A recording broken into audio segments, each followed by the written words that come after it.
अस्सलामु अलैकुम वरहमतुल्लाह। मुहतरम सामिईन व नाज़रीन, बीवी की इजाज़त के बग़ैर 4 माह के लिए जमाअत में जाना कैसा है। मैं हूँ MAD कासमी और आप देख रहे हैं ask MAD Qasmi YouTube channel. अभी कुछ देर पहले एक जमाती साथी ने नकल किया है कि हज़रत मौलाना अशरफ अली थानवी रहमतुल्लाह अलैह ने फरमाया कि तबलीग हमारे ऊपर फर्ज है, बगैर तबलीग के हमारा ईमान कामिल नहीं होता।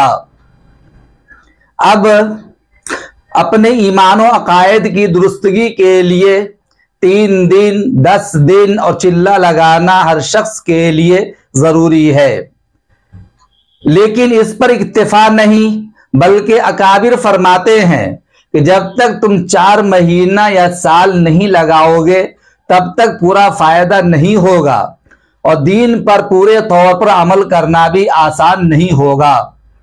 अब मैं 4 माह के लिए जमात में जाना चाहता हूं, लेकिन कुछ लोग कहते हैं कि 4 माह जमात में जाने के लिए, तबलीग में वक्त लगाने के लिए बीवी से इजाजत लेना जरूरी है। उसकी मर्जी के बगैर 4 माह के लिए जमात में नहीं जा सकते।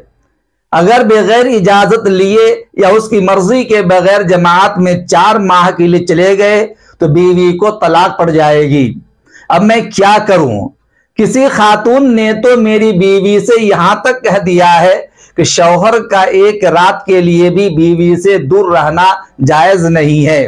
तो अब आप बताएं कि क्या बीवी की इजाजत के बगैर मेरा जमात में 4 माह के लिए जाना जायज होगा?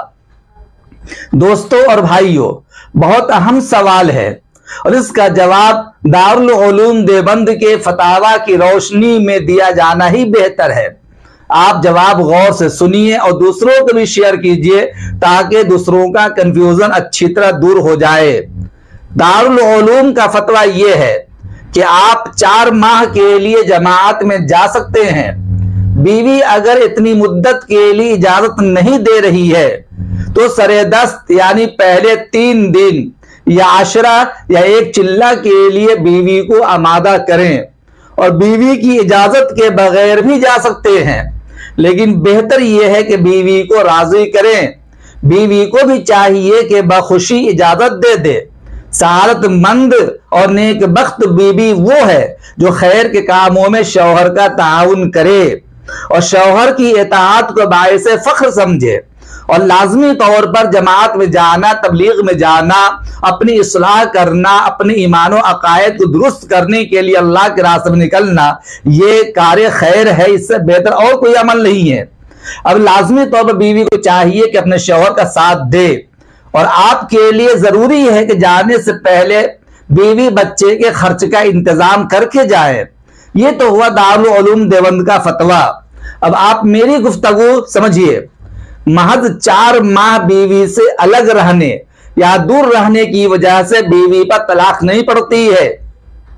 अगर कोई शख्स 4 माह तक अपनी बीवी से जिमा न करने की कसम खाए, जो इलाय शरई है, कसम कहलाती है। अब इस सूरत में अगर शौहर अपनी बीवी से 4 माह दूर रहा और बीवी से जमा नहीं किया तो सूरत में तलाक पड़ती है। बगैर इला के दूर रहने से कुछ भी नहीं होता। इसी तरह दावत अल्लाह के लिए बीवी से इजाजत लेना और 4 माह के लिए तबलीग में जाने के लिए उससे पूछना भी जरूरी नहीं है और बीवी का मना करना भी सही नहीं है। लिहाजा बीवी को चाहिए कि खुश होकर अपने शौहर को 4 माह तबलीग में जाने की इजाजत दे दे। इसमें बड़ी कामयाबी है।